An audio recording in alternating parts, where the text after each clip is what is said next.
बोलिए हर हर महादेव की जय। उमापति महादेव की जय। एक समय की बात है, एक गांव में मोहन नाम का एक लड़का रहता था। वह लड़का बहुत ही मेहनती था। उसे मेहनत करने में बहुत मन लगता था। उसके माता पिता बहुत बूढ़े थे। बेचारा मेहनत करते करते बहुत ही दुबला पतला हो गया था। लेकिन शंकर भगवान का परम भक्त था। वह प्रत्येक दिन मंदिर में जाकर प्रभु से प्रार्थना किया करता था कि हे शिव गुरु, आप मेरे गुरु हैं, मैं आपका शिष्य हूँ, मुझ शिष्य पर दया करें, मेरे माता पिता पर दया करें। और इतना बोलकर वह मंदिर से अपने खेत में चला जाता था। बेचारा वह खेत में जाकर बहुत मेहनत करता था और सुंदर सुंदर फसल उगाता था। उसका एक छोटा सा खेत था। उस खेत में इतना मेहनत करता था कि वह बहुत ही सुंदर फसल उगा लेता था। लेकिन एक दिन की बात है, समय जब खराब होता है तो हर तरह से खराब हो जाता है। एक ऐसा आंधी आया कि उसका सारा फसल नष्ट हो गया। उसके बाद में वह बेचारा रोता रोता अपनी बुढ़िया माता के पास में आया और रोने लगा कि मातेश्वरी, आपको खाने के लिए कोई भी भोजन हमारे पास नहीं बचा। पिताश्री को हम क्या खिलाएंगे, कहाँ से खिलाएंगे। तब माता जी बोली कि पुत्र, धीरज रखो। और इसी गांव में एक धनी राज नाम का सेठ रहता था। उसी सेठ के घर में उसकी माँ भेज दी कि बेटा, इस गांव में एक धनी राज नाम का सेठ है, तुम उसी के घर में चले जाओ और वहाँ पे तुम काम करो, उसी से हम लोग का गुजारा चलेगा। यह बात सुनकर मोहन वहाँ से चल दिया और धनी राज के घर में पहुँचा और धनी राज को काम मांगने लगा। लेकिन धनी राज जितना ही धनी था उतना ही निर्दयी था। उसके अंदर में दया नाम की चीज़ नहीं था। वह मौका का फ़ायदा उठाने के लिए उसे इनकार करने लगा कि मेरे घर में तुम्हारा कोई काम नहीं है, जबकि उसके घर में उसका बहुत काम था।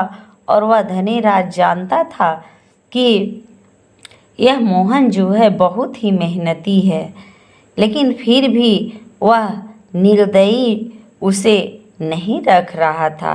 बहुत कोशिश करने के बाद में धनी राज जो था वह मोहन को बोला कि ठीक है, सभी का 300 मजदूरी है, लेकिन तुम्हें हम 100 रुपये ही देंगे। और मोहन को काम पर रख लिया। कुछ ही दिनों के बाद में मोहन ने ऐसा मेहनत किया कि उसके खेत में बहुत सुंदर फसल हुआ। वह फसल देखकर धनी राज को लालच हुआ और मौका का फ़ायदा उठाने के लिए मोहन को काम से निकाल दिया।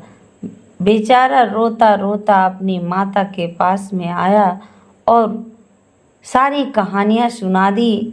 उसके बाद में कहानी सुनाने के बाद में माता बोली, पुत्र, धीरज से काम लो, तुम फिर धनी राज के घर वापस जाओ और उसे काम मांगो। यह बात सुनकर धनी राज जो मोहन था वह माता की बात को सुनकर आज्ञा को पालन करके वह धनी राज के घर चला गया। लेकिन धनी राज निर्दयी काम पर रखने से इनकार कर दिया और कुछ दिन के लिए वह ससुराल चला गया। बेचारा मोहन अपने माता के घर जाता, फिर वहाँ से धनीराज के घर में आता और उसी तरह समय बीतता गया। एक दिन की बात है, रात में वह स्वप्न देखा। भोलेनाथ स्वप्न में दिए कि जाओ हम 4 चोर भेजेंगे और उसका दरवाज़ा सेठ का तोड़कर सारा धन चुराने के लिए आएंगे चोर, और तुम उसका रक्षा करना और तुम्हें वे लोग थोड़ा मोड़ा पीटेंगे। फिर गांव वाले आएंगे, धनीराज को अफसोस होगा और वह तुम्हें काम पर रख लेगा। सुबह उठते ही वह ऐसा ही किया। धनीराज के दरवाजे पर आया और शाम हो गया। शाम को 4 चोर आए और चोर दरवाज़ा का ताला जो था उसको तोड़ने लगे। मोहन बहुत कस के चिल्लाया, चोर चोर। तो चोर जो थे मोहन को पीटने लगे। इतने में गांव के सारे लोग जमा हो गए और धनीराज का जो संपत्ति था वह बच गया।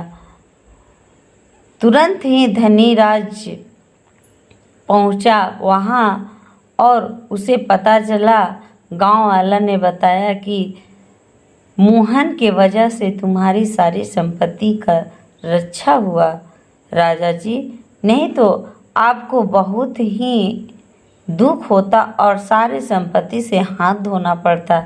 यह सुनकर धनीराज को अफसोस हुआ और वह मोहन के घर पहुंचा और उसे दान में 500 रुपये दिए और वह माफ़ी मांगने लगा और बोला कि पुत्र, आज से तुम हमारा मंत्री है। इसीलिए कहा गया है किसी को छोटा नहीं समझना चाहिए, हमेशा उपकार करना चाहिए। उपकार ही मनुष्य का सबसे जीवन में सच्चा साथी होता है, वह मरते जीते हमेशा काम देता है। बोलिए हर हर महादेव की जय।